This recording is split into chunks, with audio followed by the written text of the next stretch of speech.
हमारे यहाँ जन्म लेकर के आते हैं और हमारी पीढ़ी चलाते हैं, हमारी गद्दी चलाते हैं, हमारी परंपरा चलाते हैं। इसलिए कि कबीर साहब का दुनिया में, संसार में, समाज में, लोगों में, जन में नाम बहुत है, जस बहुत है। इसलिए कहते हैं कि जो हमारी परंपरा है वो कबीर की परंपरा है, कबीर ही है गद्दी पर जो जन्म लेके आए हैं। इस तरह से अनरा प्रलाप को कहते हैं, अनरा प्रलाप रचना।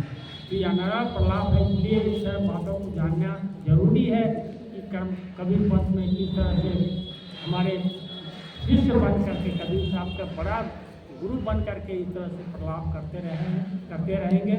और मैं जानता हूँ कि जब तक मैं हूँ इसको ऐसा मटिया मेट कर दूंगा कि फिर इसका नाम लेवा कोई नहीं रहेगा। ऐसा ये किताबों के द्वारा और इनके पहले भी कई किताबें मेरी आई हैं। बहुत लोग धमकी दिया कि हम मुकदमा करेंगे, मानहानि करेंगे, उससे कोई परवाह नहीं। हम सदगुरु के विचारों को, सदगुरु के रास्ते को, सदगुरु के ज्ञान को बचाने के लिए कुछ भी कर सकते हैं।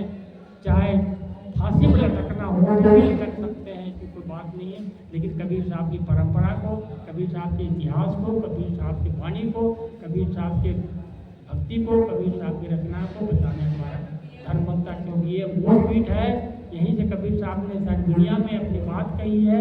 और इस पीठ से हम नहीं बचाएंगे, इस दुनिया में कोई बचाने वाला नहीं हुआ। अभी देखिए तमाम तरह के लोग पैदा हो गए, जो कोई कबीर बन रहे हैं, कोई कुछ बन रहे हैं, कुछ बन रहे हैं। लेकिन हमने अभी कई किताबें लिखी कि हम लोग जैसे पीठ चलाते हैं तो साधु बनने में भी डर लगता है, क्योंकि हमारा आचरण, हमारा व्यवहार, हमारा कर्म कबीर साहब तक नहीं पहुंच पाता है। हम कबीर साहब के आदर्शों पर चलने के समर्थ नहीं है। लेकिन कुछ लोग जो चोरी डकैती करके सस्पेंड होकर नौकरी से लात खाकर भागे हुए लोग कबीर बन बैठे हैं। आज जो दुनिया गा रही है, शर्म नहीं आती वैसे लोगों को कि जो कबीर बन करके, भगवान बन करके, ईश्वर बन के, परमात्मा बन करके लोगों के बीच अपना पूजाई कर रहे हैं। कबीर साहब खुद पूजा से बहुत दूर होते।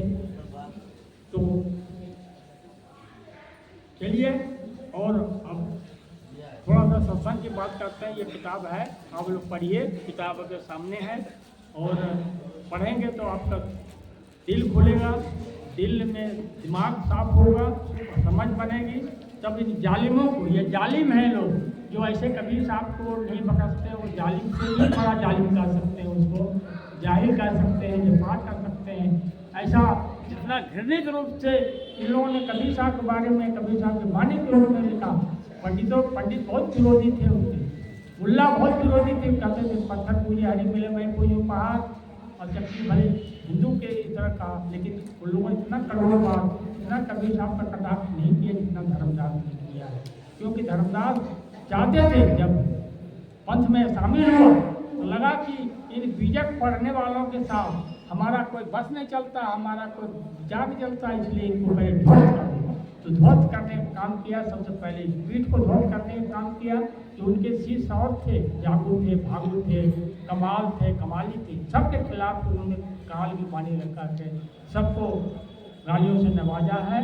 और उन गालियों से नवाजने के लिए आप समझेंगे, जानेंगे। इस किताब में यही हमारा लक्ष्य था लिखने का, लिखें।